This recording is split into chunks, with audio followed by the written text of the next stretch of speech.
Stop me if you've heard this one. The son of a wealthy and influential politician has been embroiled in scandal.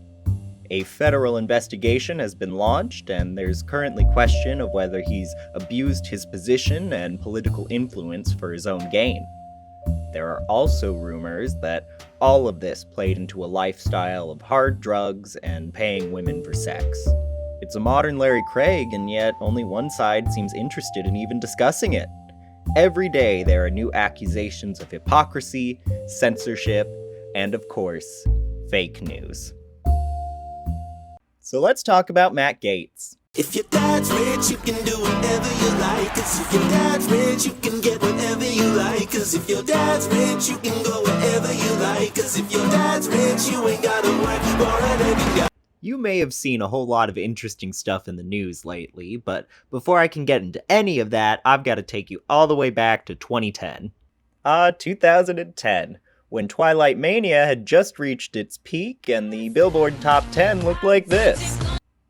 This is also the year that 27-year-old Matt Gaetz, formerly a lawyer, wins his first election to the Florida House of Representatives. He'll remain there until 2016 when he wins his election for the U.S. House of Representatives. Matt Gaetz is also the son of Don Gaetz, a former Florida state senator who is hugely influential in Florida politics, who also apparently watched his dad die on live TV. What? What the fuck?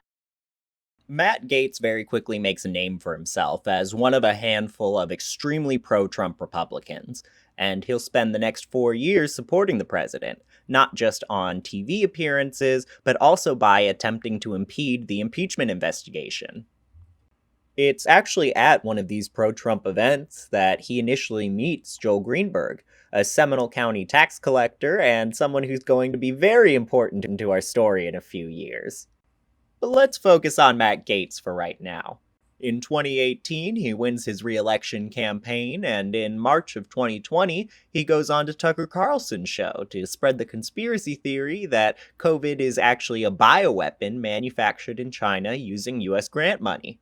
He's a rising Republican icon, and all is right in the world. Grant to the Wuhan Institute of Virology, they then advertise that they need coronavirus researchers. Right up until June 17th, when Joel Greenberg is indicted on charges of stalking and impersonating his political opponent. Joel Greenberg decided that the best way to defeat his political opponent was to make a Twitter with his name and face, and then post a bunch of racist stuff in the hopes that he would get canceled. When that didn't work, he also sent a number of letters to the public high school where the guy worked, claiming that he was having a sexual relationship with a child.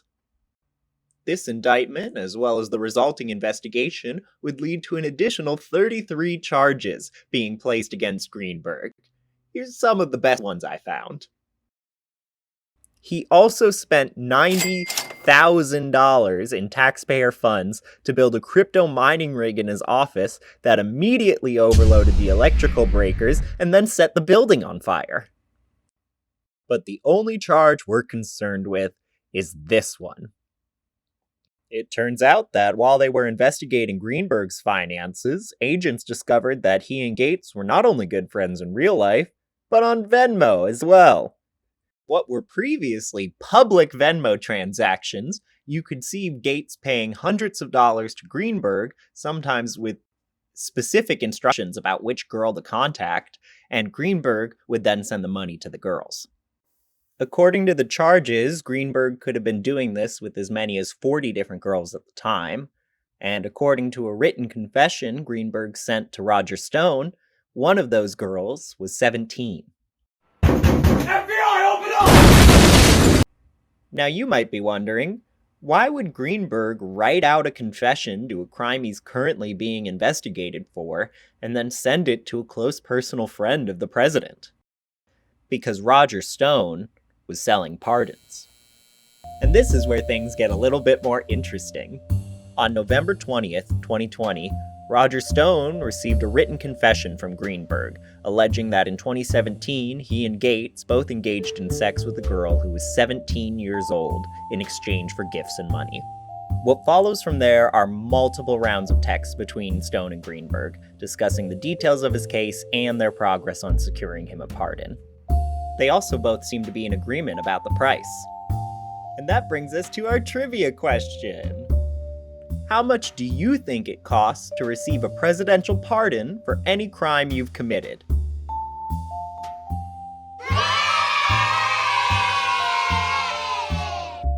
That's right, any crime you commit can be forgiven for $250,000. What a steal!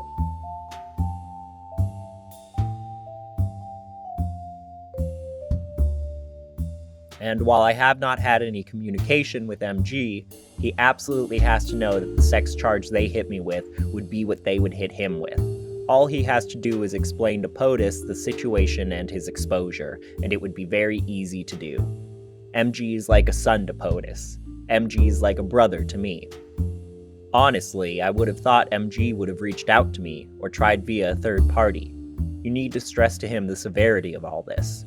One conversation with POTUS, and he can get this done, and it all goes away. If I get you $250K in Bitcoin, would that help, or is this not a financial matter? I understand all of this and have taken it into consideration. I will know more in the next 24 hours. I cannot push too hard because of the nonsense surrounding pardons. Today is the day. We will know by the end of the day. I think you sent me some document, but it disappeared. I hope you are prepared to wire me $250,000 because I am feeling confident. But Roger, come January 21st, I have to do what's best for me and my family. I know you understand. This is my life. I've got 2 young kids. You think Matt Gaetz is going to come visit me in prison?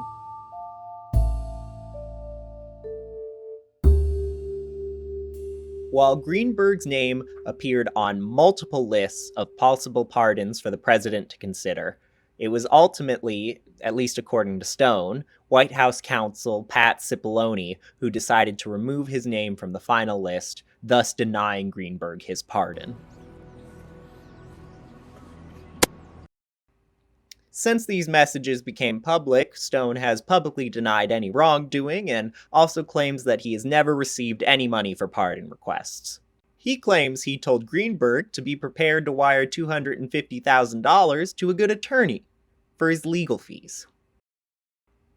Having resigned from his position in disgrace and with 33 federal charges currently pending, Greenberg is in the midst of negotiations for a plea deal. It's expected that he'll take it literally any day now, I imagine the second I put this video up. Regarding the investigation, his attorney had this to say. I'm sure Matt Gaetz is not feeling very comfortable today. But we're getting a little bit ahead of ourselves. Instead, let's go to...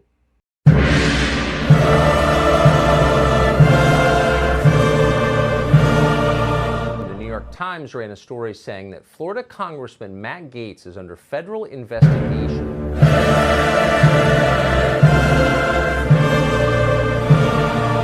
That was one of the weirdest interviews I've ever conducted.